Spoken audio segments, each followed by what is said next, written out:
that you've joined me here today in the Let's Make Food from Food Kitchen. I am making sourdough English muffins, and they are so good. So the first thing we do is feed our sourdough starter. The link for that recipe will be down below in the directions. I have fed this 10-ish hours ago. 10 to 12 hours is good. You want it nice and active. So I'm going to put that in my bowl, and this is 3/4 cup of sourdough starter. And when I put it in here, it was still really bubbly, and of course as you move things around it kind of smashes the bubbles, so they'll come back though, because we're going to give it some delicious food to feed on and ferment overnight. That's right, you should make this overnight. Oh, I can smell it. It smells so good. I love that smell of sourdough. Especially when it's baking, it's my favorite. I'll take that over cake any day. Okay, now that we've had that discussion, I have some honey. This is 2 tablespoons of locally raised honey. Anytime I can get something local, I feel better about it, both for supporting the community, which is important to me, and to know where my ingredients come from. It's nice to be able to sit and have a conversation at the farmer's market with your food supplier and know where they come from and how they take care of their bees and their chickens if it's eggs, and whatever the case may be. I just really like that aspect of it. So I have this in here. I'm going to scrape off my spatula with my whisk because the whisk is going to go in there. So that's ready to go. I'm just going to kind of mix that a little bit. I don't want to totally destroy my starter just yet, but it's going to like that honey. It's going to love the sugars in that honey. So then I have room temperature milk. Everything here is room temperature. My butter, I cubed it when it was cold so it'd be easier to cube, and then I let it sit out and get to room temperature. It's going to mix in really well. Now I need my spatula again now that I've scraped it off. But it's going to melt in, and this is unsalted butter. So I'm just going to put that in there and give it a whisk and try really hard not to slosh it out of the bowl, because that's my habit. Looking pretty good. We don't have to get that butter completely broken down in there. I'm going to add in my flour. This is unbleached flour as usual, and stir that in. I'm going to get it partially mixed, and then I'm going to go ahead and sprinkle in my salt, and this is Himalayan salt. I don't use any table salt because of the caking agents. The only place I use table salt is at my table, and even then it's usually pink salt or sea salt in my grinder. I think the only time I've ever really used table salt in my adult history has been like camping or something, when you get those little like picnic sizes. Okay, I've made enough of a mess with this, and it's time to get my hands dirty.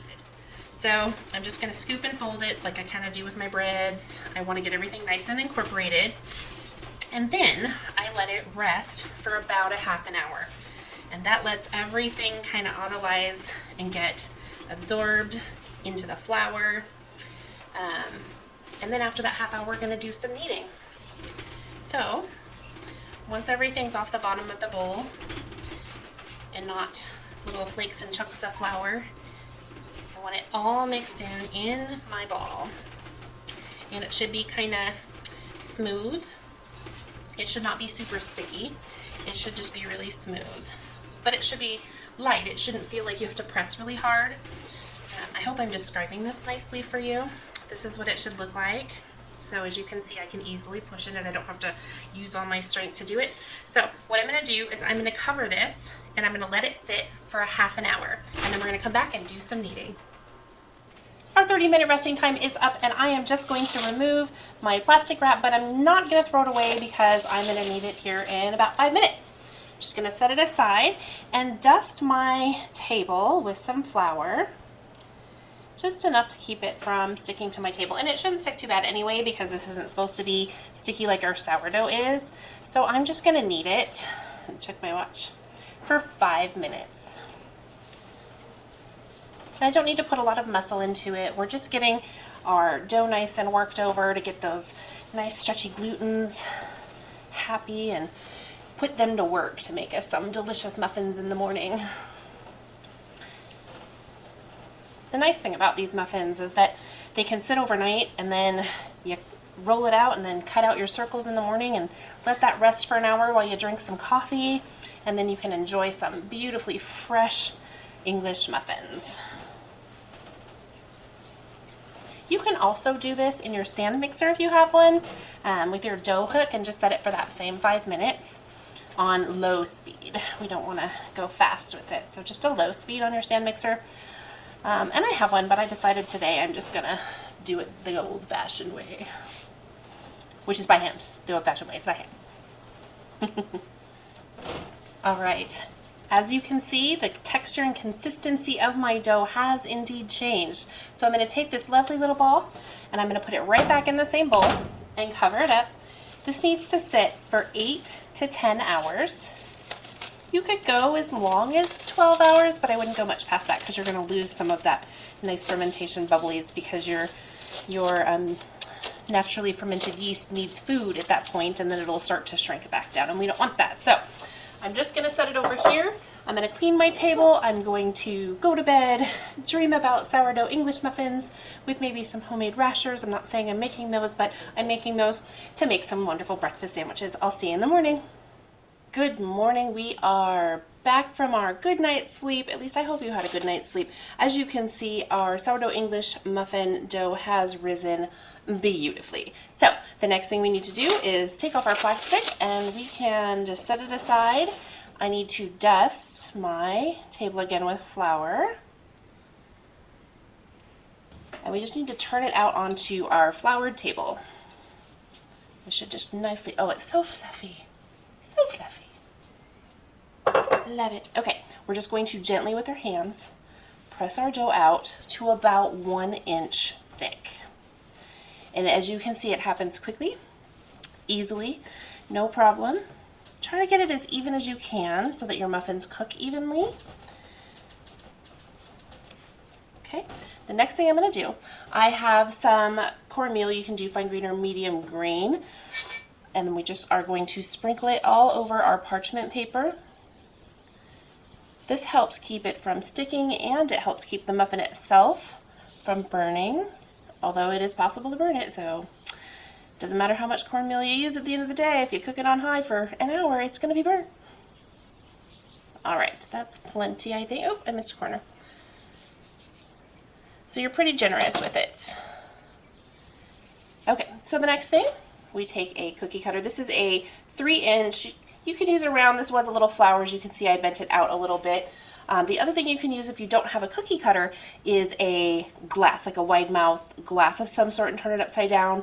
And you're just going to push it down and wiggle it to kind of separate the edges. And if you did it well enough, it should pop right out.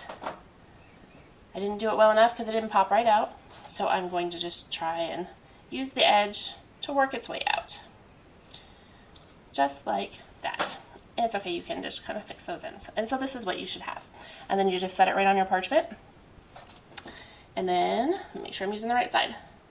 Just keep repeating this process until you have all of them cut out and onto your parchment. And it doesn't matter how close you put them together, because they're not going to be there for more than an hour. You're going to let these rest for an hour, and then you're going to cook them. There we go. Very lovely. All right, so I pressed out 8 of them, and this is what I have left. So what I want to do is just kind of make a ball out of it, and I'm just loosely pushing it. I'm not squishing it really hard, and I'm going to flatten it back out, and we can get a couple more out of it this way.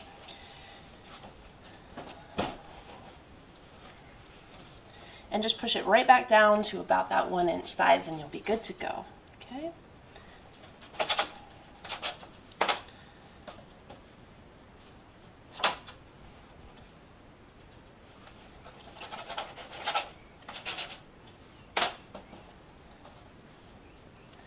I'm going to try and get just one more out of this little ball. It should be good. I don't want to waste this because it'll be delicious.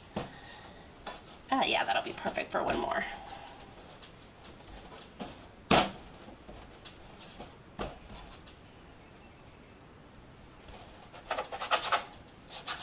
There we go. And so this is what we have left. It's not enough to make another one, so I'm not going to worry about it. So these are finished. I'm going to take my cornmeal and sprinkle it all over the top of these muffins. Oops, completely missed one in the middle there. All right, That's ready to go. I am going to cover this and let it rest for 1 hour, and then we're gonna get cooking. I spent the last hour enjoying some coffee, and now it's time to make the muffins. Let's see what we've got. Very nice. They've done some good rising. My skillet is up to a medium-low heat, and we literally just place them on there. And we let them cook for 4 to 5 minutes each side.